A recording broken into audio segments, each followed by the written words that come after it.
নমস্কার বন্ধুরা, রঞ্জনা ব্লগে সকলকে স্বাগত জানিয়ে আজকে ব্লগটি শুরু করছি। আজকে ভীষণ আনন্দের দিন, আপনাদের একটা আনন্দের খবর দেওয়ার আছে।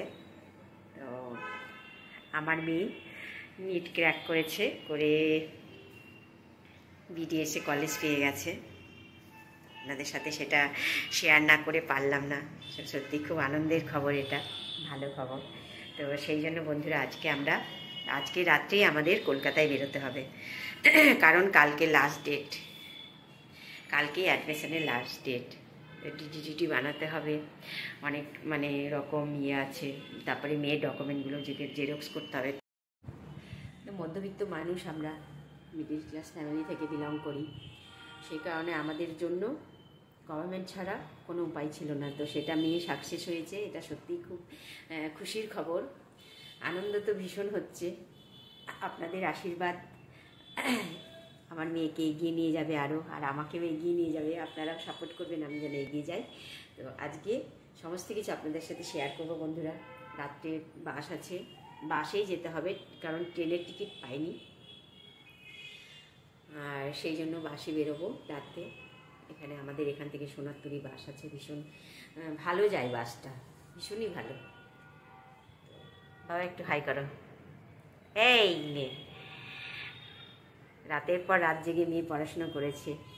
আমার তো মাঝে মধ্যে ভয় লেগে যেত বাবা, পড়তে পড়তে আবার। তো যাই হোক, একটা কিছু পেতে গেলে তো পরিশ্রম করতেই হবে। সেই কারণে আজকে বেরোবো। কালকে সকালে অ্যাডমিশান আছে, কালকে সকালে অ্যাডমিশান করে আবার রাত্রেই ফেরত আসবো, কারণ আবার এর মধ্যেই আমাদের কলেজ ভিজিট করে আসতে হবে। কলেজ তো পেয়েছে দুর্গাপুরে, আর অ্যাডমিশনটা কলকাতায় করতে হবে। তো সেই কারণে আবার কলেজ ভিজিট করতে যেতে হবে, সেখানে তার জন্য একটু প্রিপেয়ার্ড হতে হবে, সেখানেও কিছু প্রিপারেশান আছে। সেই কারণে কালকে রাত্রেই আমরা ফেরত আসবো আবার। তো বন্ধুরা প্লিজ ব্লগটি পুরো দেখুন, চ্যানেলটি সাবস্ক্রাইব করুন, ভিডিওটি লাইক শেয়ার করুন, আর আমার মেয়েকে প্রাণ ভরে আশীর্বাদ করুন বন্ধুরা।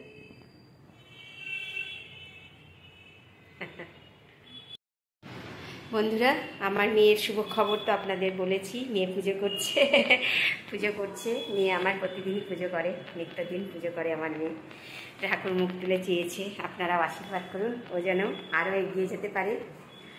কেবল নদীতে পা দিল, সমুদ্রে পা দিল, এই সমুদ্র যেন সুন্দর করে এগিয়ে যেতে পারে। আপনাদের আশীর্বাদ। পুজো করছে, আর আমি এই যে রুটি করব, রাত্রে খাওয়া দাওয়া করে বেরোবো। রুটি খাবো রাত্রে, সেই জন্য করে রাখছি রুটিটা। বন্ধুরা, রান্না আজকে দেখাতে পারিনি আপনাদের, কারণ রান্না সেরকম কিছু করিনি। রাত্রে রুটি খেয়ে বেরোবো, সেই জন্য রুটিটা ভেজে রাখছি। মেয়ে বললো, মা রাত্রে রুটি আর বেগুন ভাজা করে নিও, কারণ বাসে তো গাড়িতে বাসে যাবো, ট্রেনের টিকিট তো পাইনি। তো সেই কারণে বাসে টয়লেট থেকে বসছি। মেয়ে বললো ভাত খেলে রাত্রে টয়লেটটা বেশি পাই, মাম্মা বেগুন ভাজা রুটি করো। তো রুটিটা করে রাখি, বেগুনটা রাত্রে ভেজে নেব। আর রান্না সেরকম কিছুই করিনি বন্ধুরা। কালকের একটু চিকেন ছিল, ওটাই আছে, একটু বেগুন ভেজেছি, সেই জন্য রান্না দেখাইনি। তো বন্ধুরা, আপনাদের তো শুভ খবর দিয়েছি, মনের মধ্যে সত্যি খুব আনন্দ হচ্ছে। দীর্ঘ প্রতীক্ষা বলুন, ভীষণ লড়াই, অনেক পরিশ্রম মেয়ের, সব কিছু আপাতত মনে হচ্ছে সাকসেস হতে পেরেছি। যতক্ষণ অ্যাডমিশন করে না আসতে পারছি ততক্ষণ শান্তি নেই।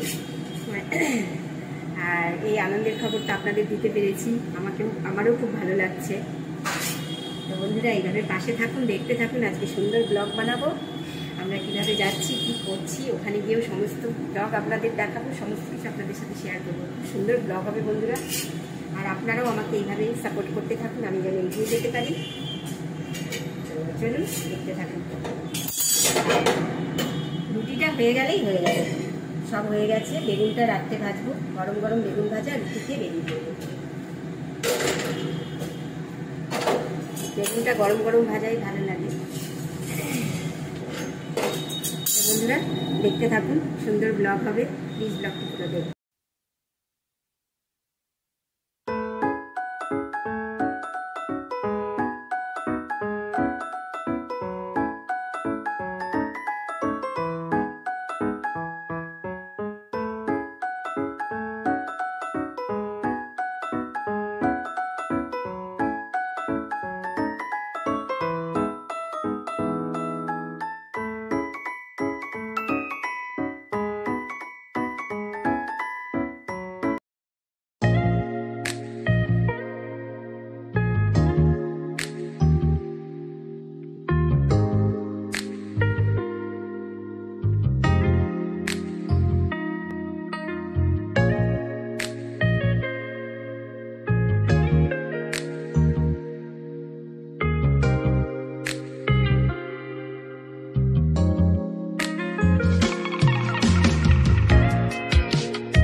বন্ধুরা মোটামুটি তো রাত্রি হয়ে গেছে, 10:30টায় বাস, 8:30 বাজে। বেগুন ভাজতে দিয়ে দিলাম, খাওয়া দাওয়া করে নিয়ে একটু রেস্ট নেবো।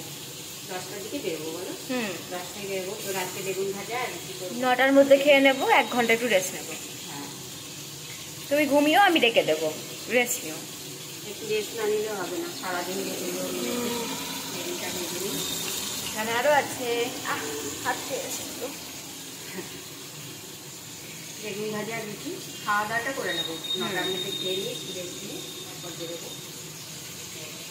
সব কিছু শেয়ার করবো বন্ধুরা, আপনাদের সাথে শেয়ার করছি আর করবো, লাস্ট পর্যন্ত করবো, বাসে ওঠা পর্যন্ত। তো প্লিজ ব্লগটি পুরো দেখবেন। বন্ধুরা ফাইনালি আমরা বাস স্টপে চলে এসেছি।